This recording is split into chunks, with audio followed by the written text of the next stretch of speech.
항상 사랑하고 존경하는 시청자 여러분, 안녕하십니까? 하늘에서 재앙이 빗발친다. 데일리 재앙 브리핑입니다.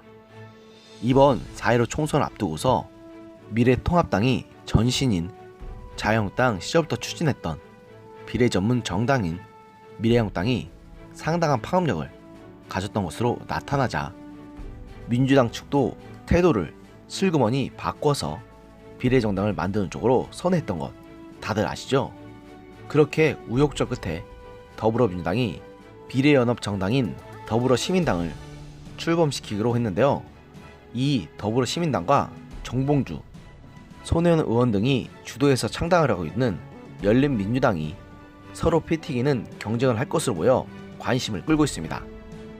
먼저 인적 구성을 보더라도 더불어시민당은 조국 수호를 외치는 강성 친문 유튜브 채널인 시사타파TV의 이종원 대표가 주도하는 개싸움 국민본부 측이 주축이고, 열린민주당은 먼저 말씀드린 대로 정봉주 전 의원과 손혜원 의원 등이 주도하고 있고, 현재 비리 혐의로 검찰 수사에 넘겨졌다가 며칠 전 사퇴한 최강욱 전 청와대 공직기강 비서관이 합류할 예정으로 알려져 있습니다.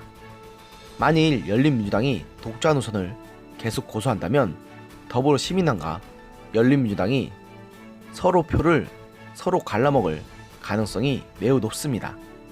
안 그래도 정의당이 독자 노선을 고수하는 상황에서 이는 양당 모두에게 결코 반가운 상황은 아닐 것입니다. 이 상황에서 민주당은 결국 직접 창당 작업에 참가한 더불어시민당 쪽을 밀어주기로 하고 열린민주당과는 거리두기를 시도하는 모양새입니다. 안 그래도 표 분산을 막아야 하는 골치 아픈 상황에 처한 민주당은 더불어시민당과 관련된 온갖 잡음을 정리한 뒤 지지자 직결을 위한 메시지를 낼 계획입니다. 또한 민주당은 최강욱 전 청와대 공직기강 비서관과 황희석 전 법무부 인권국장 등 열린민주당 후보자 명단에 포함된 것으로 알려진 문재인 정부 출신 인사들의 만류도 고려하는 것으로 알려져 있습니다. 실제로 민주당 원내 관계자는 뉴스1과의 통화에서 우리 당은 열린민주당과 함께 할 수도 없고 지지자들도 표까지 주지 않을 것이다. 지도부에서도 정봉주 전 의원이나 손혜원 의원이 너무 선을 넘었다는 의견이 다수고 불편해하는 분위기라고 민주당 내부 기류를 전했습니다. 이렇게 서로 같은 유권자층을 겨냥해 똑같이 친문 색채도 강한 두 정당이 서로 경쟁을 벌이는 국면이 되다 보니 양당 관계자들도 서로에 대해서 견제구를 날리는 듯한 모습입니다.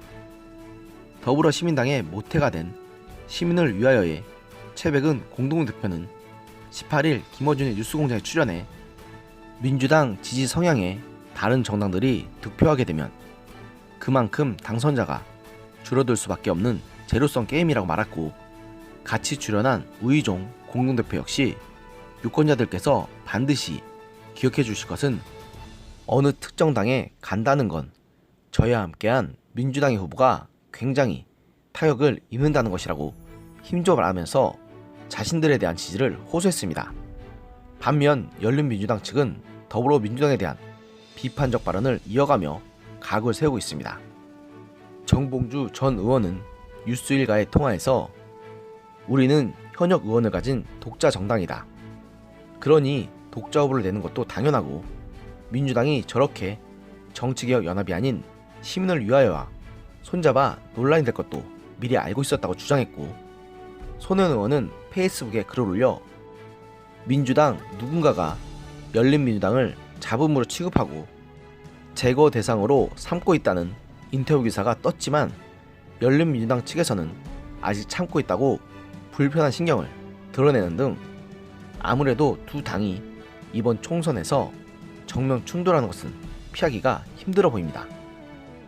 저 역시 더불어시민당이든 열린민주당이든 어차피 이 방송을 시청하시는 시청자분께서는 찍지 않으려 하실 것이라는 것은 잘 압니다. 하지만 이렇게 비슷한 색깔을 띤 정당들이 비례대표 의석을 한 석이라도 더 차지하려고 저렇게 이전 투구를 벌인 것을 보면 참 가관이라는 말이 안 날 수가 없습니다. 민주당을 지지하지 않는 사람들은 미래한국당이나 안철수 대표의 국민의당 등으로 표를 보내면 보냈지 저 두 당에 투표하지 않겠지만, 안 그래도 총선을 앞두고 상황이 민주당에게 불리하게 돌아가는 와중에 극성 친문 세력의 표심만을 공략하는 듯한 비례정당이 그것도 2개씩이나 있다는 것은 서로 싸우다가 공멸할 가능성만 키우는 것입니다. 이런 결과는 민주당 측이 공천을 만들 욕심에 눈이 멀어서 군소 정당들을 꼬드겨 이런 말도 안 되는 걸레짝만도 못한 선거법을 통과시킨 것이 가장 큰 원인 아니겠습니까? 결국 두 당 모두 총선에서 나란히 망해버려도 자업자득일 뿐입니다. 오늘의 영상은 여기까지였습니다. 들어주셔서 감사합니다.